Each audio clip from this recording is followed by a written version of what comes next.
citizenship, and he can get some kind of medical insurance as well, because his health was going down. Jamal was suffering with a lot of medical condition before he left us. I did not know ever, and we never did assume they will take his life just because of his opinion.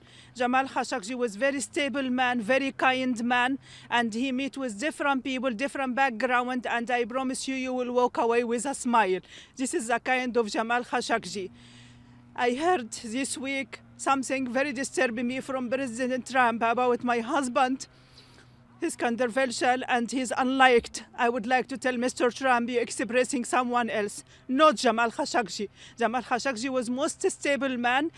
He was a role model to represent us as an Arabic and Muslim, and he accepts everybody regarding your ideology background as well.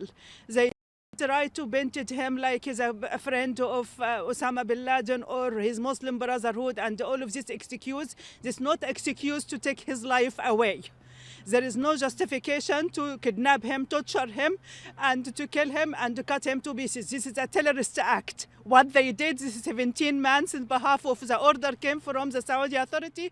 It's a terrorist act. And I try to take action, even I'm standing alone. I'm trying to take action in different countries, which is I land, because I have a privilege as a cabin crew. I land in these countries when I was under surveillance. After I fled to America, and we discovered they spy on me since 2017 with different spy material, including the Pegasus and Celebrate as well. We try to take action against this. I'm starting legal action in France and in UK as well. I'm looking for a brave lawyer in Turkey as well to assist me. And thank you for listening. Thank you very much. You're not alone. I want you to know that you're not alone. Thank you. Thank you. And I'm seeking the help of Mr. Congressman Vindman and Mr. Jimmy Ruskin. I insist to get this content of the conversation between President Trump and Crown Prince Mohammed bin Salman to stand with the truth. I need to know that what is the truth in this conversation. And I would appreciate if you try as much you can to save the democratic and the freedom to press and speech to America. Do not be copy of Middle East dictator country. We look to you here as a role model of modern civilization. Please maintain it. Thank you. Thank you. Thank you so much.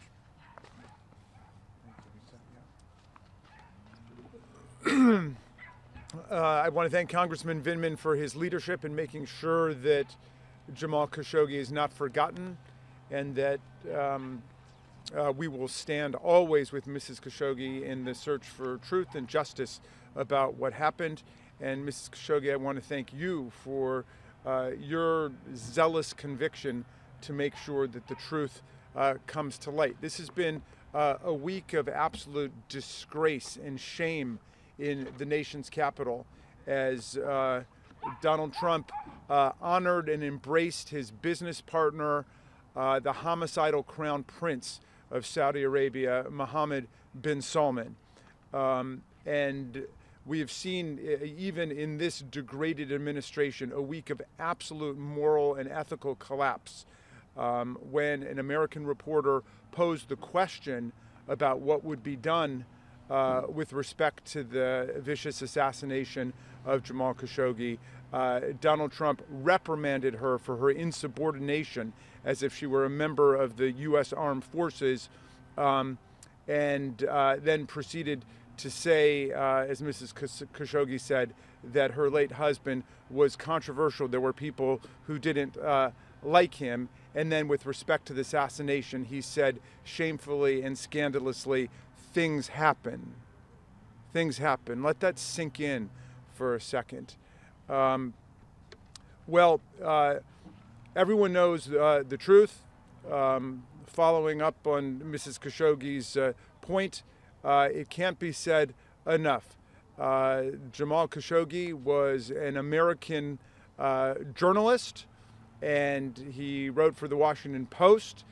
He was a critic of the brutal human rights violations and repression taking place in Saudi Arabia.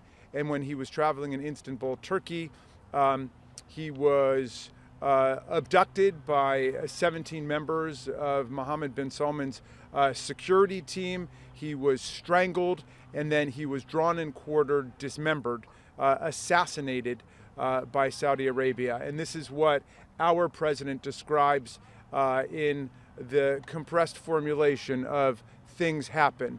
And that pretty much captures his attitude towards the whole thing. In fact, earlier he had said to a traveling member of his administration who was on his way to Saudi Arabia that he should remind Mohammed bin Salman that we saved his posterior, although that wasn't the word used by our profane and vulgar president. So understand what's going on here. Saudi Arabia was the very first place where Donald Trump traveled during his first term in office. It was the first, I believe, or perhaps second place he traveled in his second term in office. His family is deeply ensconced as a business partner with Mohammed bin Salman. And you remember Mohammed bin Salman's sovereign fund board recommended against going into business with Jared Kushner, the presidential son-in-law, because he had no experience and wasn't qualified. They unanimously recommended against it. They were overruled by Mohammed bin Salman after the first term, precisely because he knew that Donald Trump had saved his posterior when it came to the assassination of Mr. Khashoggi. And Jared Kushner waltzed off with more than $2 billion in money from the royal family, plundered from the people of Saudi Arabia. We need to just remember this, that Saudi Arabia is an authoritarian tyranny. There is no freedom of speech there for political opponents of the regime. There's no freedom of press there. There is no freedom of political competition there. There is no due process there. And there are people in jail for years and decades because of a tweet they sent. Think about that for a second. They sent a tweet that offended the royal crown prince, and they have been taken away from their families and thrown into prison in Saudi Arabia for decades. And let's just say that Mohammed bin Salman is having a lot more effect on our government and our society than our government and society are having on him. That is, we are being drawn in the direction of authoritarian monarchy and tyranny right now. We just got back from debating an absurd resolution on the horrors of socialism, clearly meant to embarrass the new mayor of New York who's in town, meeting with President Trump. And so while we were discussing the horrors of democratic socialism, this very week, the horrors of theocratic authoritarianism were completely ignored and endorsed by Donald Trump and this administration and by our Republican colleagues in Congress. So with that, we can take some questions. I know this week several members of the Democratic Party did meet with the Crown Prince. What is your reaction to that, especially when Leader Jeffries said that, Leader Jeffries met with him? What's your reaction to that? Well, look, I think that we, as the preeminent power on the planet, as a leader really up till recent times of the democratic free world, we have to deal with nations, sometimes unsavory nations. We may take meetings with the leader of North Korea and China and Russia and Saudi Arabia for that matter.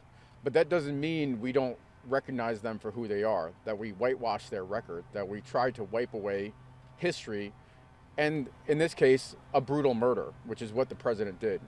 And that's what really spurred me to action. As I said, there were two calls that were particularly concerning to me during my time at the White House. The Ukraine call and this call. And I think given what we've seen in the ensuing years and the president's own comments and the Woodward book where he said that he saved MBS's ass and how much profit he and his family have received from Saudi Arabia, I think releasing the call and the truly brutal facts and circumstances that we're very well aware of are critically important for the American people to understand, and also to provide Ms. Khashoggi some closure that her husband's life was meaningful. Can I just add one thing Yeah, on that? absolutely. Yeah, but I'm not exactly sure what transpired in terms of the contents of those meetings, and I'm hoping to get a readout. I certainly hope that any colleagues who met with the Royal Crown Prince or anybody else in his staff used the opportunity to press the case of hundreds of political and religious prisoners rotting in Saudi jails right now. Sir. What's the process for releasing the transcript? I mean, can the Congress do anything in that regard? And I also have an unrelated question. Given your background, what do you make of the peace deal proposal or peace plan? Yeah, so to your first question, look, obviously Congress can act. We would need bipartisan support, and I would, right now, unfortunately, my Republican colleagues are lacking in a trait, bravery. But, the president can also release a transcript on his own, and we saw that with the Ukraine call. The president decided to release a transcript, and he felt like he had nothing to hide, and he said he was doing it in the name of transparency. Obviously, there were different thoughts. The president was ultimately impeached for that. But if the president has nothing to hide in this call that I'm referring to, he can release that as well. Okay. Oh, Do you have anything to say? no, I think she was the only one. Yeah, I want to ask, if this transcript is not released, are there other types of interviews, pieces of information, other ways that you could kind of glean more about the relationship between the president and MBS? Well, I mean, the short answer is yes. And you could look at the other public information that the president has put out there. This comment that he made in the Woodward book, that he saved MBS's ass.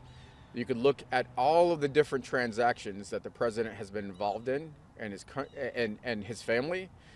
But you could also, I think you would need to go back to an earlier point, and the conversation might be that point, where you can see where there was an offer of something, and then in exchange the president got something in return. And so I think you could look at the entire course of conduct, and frankly, in my opinion, that call was shocking. And I'm sorry, to your second question about the peace deal in Ukraine, to me, this looks like terms that were dictated from Vladimir Putin to Donald Trump to direct the capitulation of the Ukrainians, and it's shameful and unacceptable.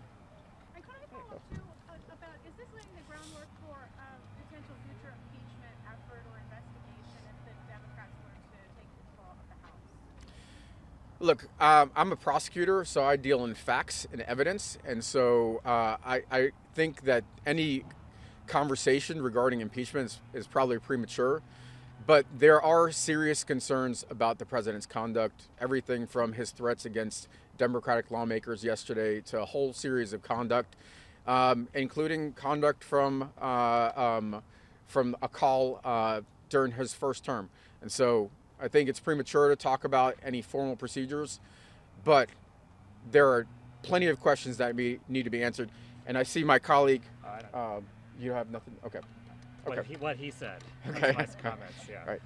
I just want to say that the condoning by President Trump of the assassination of Mr. Khashoggi preceded by one day President Trump essentially endorsing threats against the lives of our colleagues who simply insisted that disobedience of unlawful orders is required for people in the military or by anybody in the government. So we cannot allow a situation to develop where the President of the United States is condoning and signaling the acceptability of assassination of foreign leaders or leaders in America.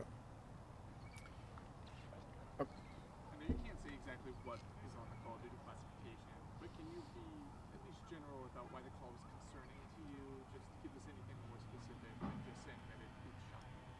Well, look, I think I've been specific in describing the facts and circumstances, you know, using the terminology of quid pro quo, the ensuing benefits that the president reaped. That's as specific as I am prepared to be. I think we need to demand that the president be transparent, that he release the call transcript, that he is transparent with the American people, and frankly provide some closure to Ms. Khashoggi. So I think we'll wrap it there, and I just want to say thank you again for being out here, for being brave, and for continue to fight for your husband. Thank you. I really appreciate it. Thank you. Thank you, Mrs. Khashoggi. Thank you so much for your bravery. It's really good to see you. Think that. Anything?